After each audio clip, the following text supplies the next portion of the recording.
to the most beautiful and the most intelligent woman I've known in my entire life. Welcome, Dr. Alice Howland. Thank you. I hope to convince you that by observing these baby steps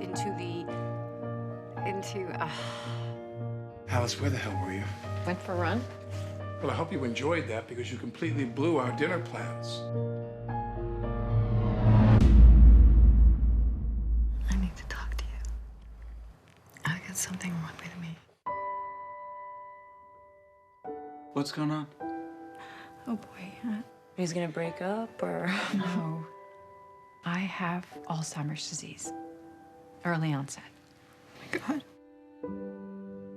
I can see the words hanging in front of me and I can't reach them and I don't know who I am and I don't know what I'm gonna lose next. Stethoscope, Millennium, hedgehog.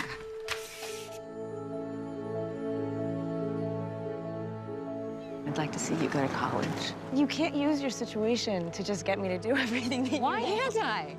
Because that's not fair. I don't have to be fair. I'm your mother. I hate that this is happening to me. But we have to keep the important things in our life going. Merry Christmas. We have to try, or we're going to go crazy. This might be the last year that I'm myself. Please don't say that. I am not suffering. I am struggling. Struggling to be a part of things, to stay connected to who I once was. So live in the moment, I tell myself. It's really all I can do. Live in the moment.